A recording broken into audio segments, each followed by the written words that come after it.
camarades membres des différents gouvernements de l'AES, chers participants donc au premier sommet des chefs d'État de l'AES, bonjour.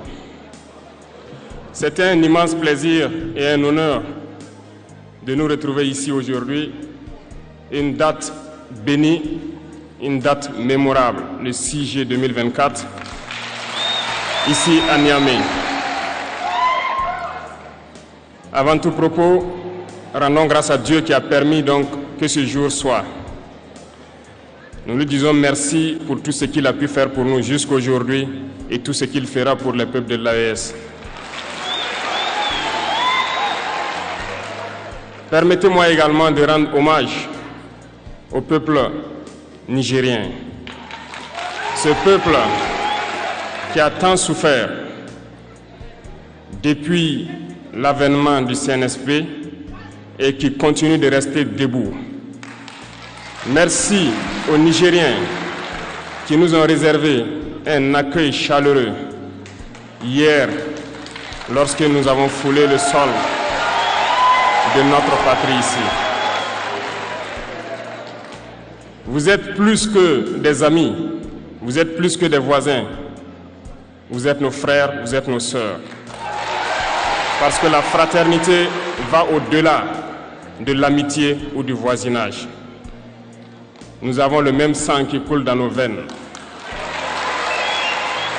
Dans nos veines coule le sang de ces vaillants guerriers qui ont combattu et qui ont réservé ces terres que nous appelons Mali, Burkina et Niger.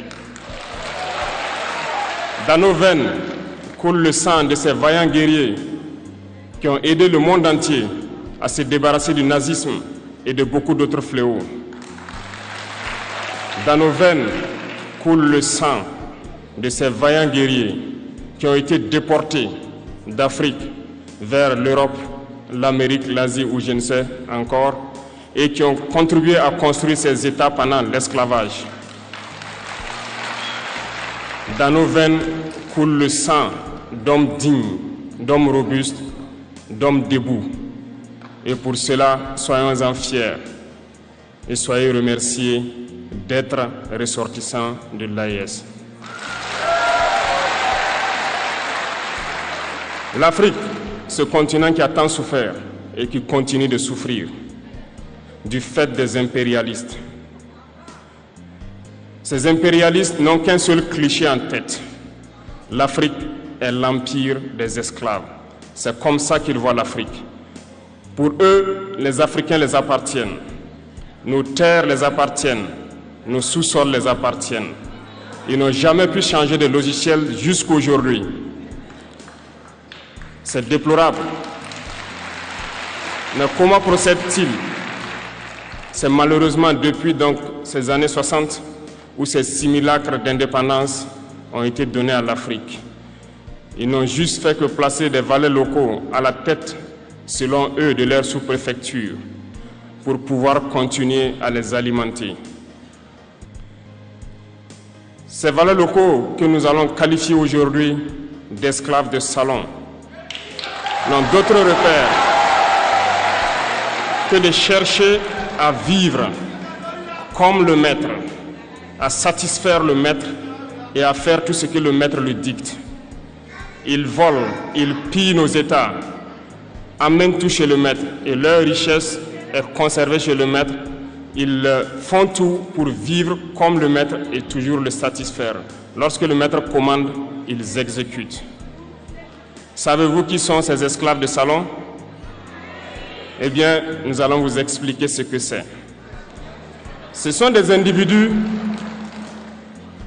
qui n'ont aucune dignité, qui n'ont aucune morale, qui n'ont aucune personnalité. Mais le maître esclave a toujours su identifier ces individus.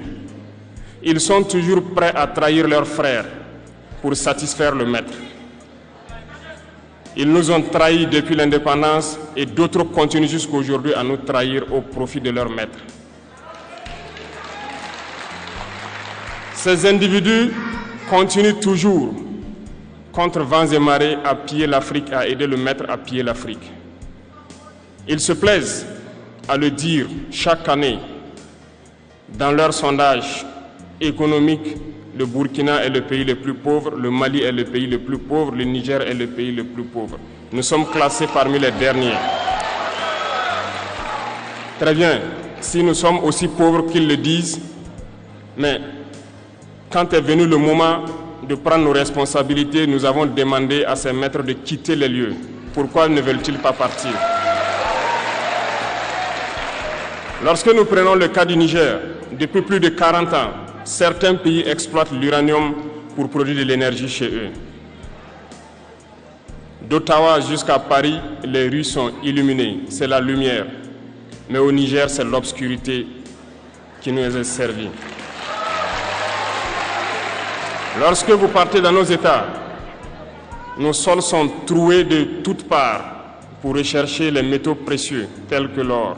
Mais souvent, il n'y a même pas la moindre route accessible pour atteindre les zones où ils exploitent l'or, encore moins certains services sociaux de base.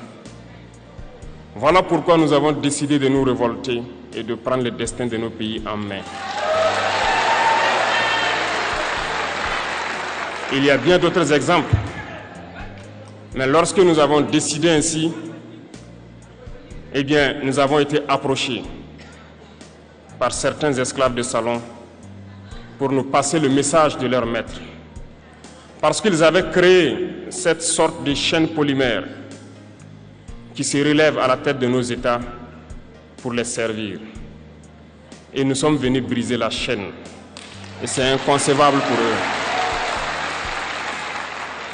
Ils nous ont donc approchés et ils nous ont demandé de rentrer dans les rangs pour faire partir de l'élite qui doit diriger l'Afrique, parce qu'ils ont une élite formée et formatée qui doivent suivre, qui sont incrustés dans cette chaîne-là. Nous avons refusé de rentrer dans leur rang. Et dès lors, les hostilités ont commencé. Et ils ont fait fourvoyer dans nos zones plusieurs mercenaires, des formateurs. Les agents sont descendus dans le Sahel pour espérer mener des attaques barbares, lâches contre nos populations, espérer les révolter.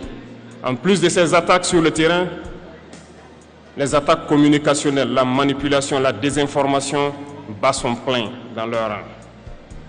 Mais les peuples du Sahel ont compris et plus jamais on ne pourra les manipuler. Ils savent d'où ils viennent, ils savent ce qu'ils font et ils savent où ils partent.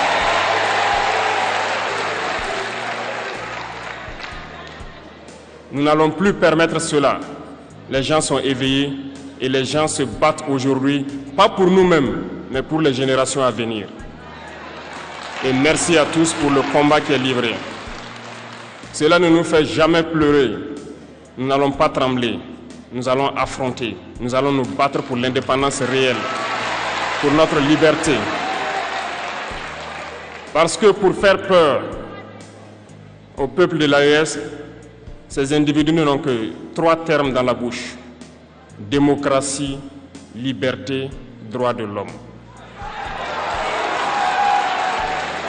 Bien sûr, leurs valets locaux ne sont élus que dans un processus démocratique, libre et transparent selon eux leurs valeurs. Quoi de plus normal qu'on veuille nous imposer cela, parce que c'est eux qui édictent les règles. Très bien, nous avons décidé de nous assumer. Voilà pourquoi un 26 juillet 2023, lorsque le Niger a décidé de tourner la page, les esclaves de salon et leurs maîtres sont montés sur les grands chevaux. Ils ont mis leurs valets locaux en avant et ont décidé de mener une guerre contre le peuple nigérien. Nous avons donc dit, quiconque osera s'en prendre au Niger nous aura en face, parce que nous mènerons une guerre sans merci jusqu'à la dernière goutte de sang pour quiconque osera s'attaquer à nos États. Cette parole, cette décision que nous avons eue hier est d'actualité aujourd'hui et sera d'actualité demain et pour toujours. Ainsi, naquit l'AES le 16 septembre 2023 dans une architecture de défense mutuelle. Mais nous avons jugé nécessaire de prolonger et d'agrandir donc l'architecture de l'AES. Ce qui nous rassemble aujourd'hui doit nous permettre d'aller sur d'autres terrains en plus de la défense, notamment les finances et l'économie, les infrastructures, la santé, l'éducation, bref, j'en passe.